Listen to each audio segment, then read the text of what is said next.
लोग कहते हैं कि पहले के ज़माने में ऐसी सब चीज़ें होती ही नहीं थी, ये सब कराते ही नहीं थे हम तो। लेकिन बात ये है कि पहले के ज़माने में खाना-पीना अलग था, लाइफ़स्टाइल अलग थी और एनवायरनमेंट भी अलग था। लेकिन आज के ज़माने में ये सब तो बहुत कॉमन हो गया है, स्पेशली आफ्टर प्रेगनेंसी। तो मेरे फेस पे भी ऐसे सब पिंपल्स, स्पॉट्स हो चुके हैं और इन्हीं मुश्किलों का हल ढूँढने के लिए हम निकल पड़े हैं घर से। तो हम सबसे पहले गए एक डर्मेटोलॉजिस्ट के पास, नाम है किन्नल जोशी, जो कि भावनगर की फेमस है और वो स्किन स्पेशलिस्ट भी है। मैं क्या बोल रही हूँ। उसके बाद से मैं यहाँ पहुँची, उन्होंने मुझे कुछ ट्रीटमेंट रिकमेंड किए एंड देन मैं यहाँ आ गई उनके ट्रीटमेंट रूम में और मैंने कहा जब तक कोई स्टाफ नहीं आता तब तक मैं अपना ये वीडियो ले लूँ। उसके बाद से मेरी फ़ाइल आई और यहाँ पे मैम ने कुछ तो ऐसा सब लिखा रखा था एंड मुझे बिठा दिया इस चेयर पे। पहले तो मुझे समझ में आया था होने क्या वाला है, पर ठीक है जो भी होगा अच्छा ही होगा।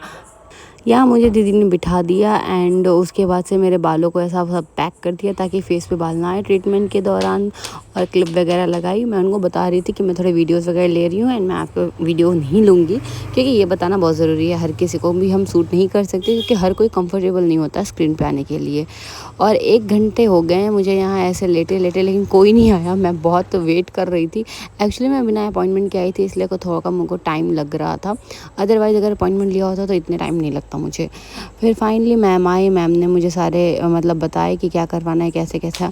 तो मैंने हाँ भरी। उसके बाद से बस शुरू हो गया प्रोसेस। तो सबसे पहले मेरे ऊपर ये एनेस्थेटिक क्रीम लगाया गया, जिससे कि जो मेरा फेस है ना वो थोड़ा सा नम हो जाए और उस पर जो भी प्रोसीजर हो मेरे फेस को फील ना हो। तो ये कुछ ऐसा फील हो रहा था, मैं बार बार उसको टच कर रही थी। तो फिर उन लोगों ने उसके ऊपर से प्लास्टिक का ये लगाया ताकि फिर टच करने पे कुछ भी हाथ में ना आए। तो ऐसा करके पूरे फेस को मेरे पैक कर दिया, देख सकते हो। एंड देन उसके बाद से फिर आधे घंटे जैसा मुझे वहाँ रखा एंड देन फिर ब्लड सैंपल लिया और उससे ब्लड मतलब अपने ही ब्लड से प्लाज्मा निकालते हैं, इसको कहते हैं पीआरपी।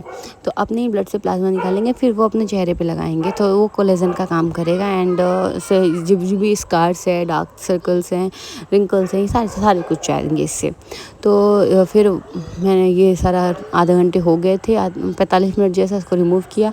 मुझे सिर्फ अपर लिप पे अपनी सेंसेशन फील हो रही थी, बाकी सब इतना भारी भारी लग रहा था, क्योंकि मतलब सब कुछ भी ऐसा मेरे हिसाब से वर्क नहीं कर रहा था। लाइक इन्होंने ऐसा कुछ चम्मच से सारे क्रीम को प्रोडक्ट को वापस निकाल रहे थे, बट वो मेरे को फील नहीं हो रहा था।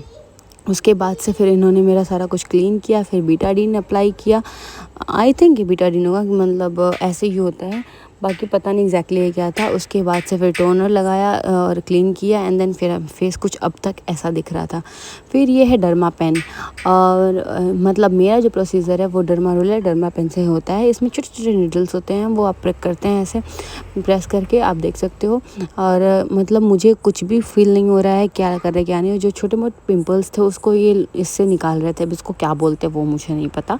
हाँ, तो वो इससे निकाल रहे थे एंड देन उस पर उन्होंने क्रीम अप्लाई की। उसके बाद से जो प्लाज्मा ब्लड से निकाला था वो थोड़ा थोड़ा करके फेस पे लगाया एंड देन इसको ऐसे छोड़ दिया। और अब ये कैसा होगा वो मैं आपको नेक्स्ट दिखाऊंगी, क्योंकि मुझे सुबह तक मुँह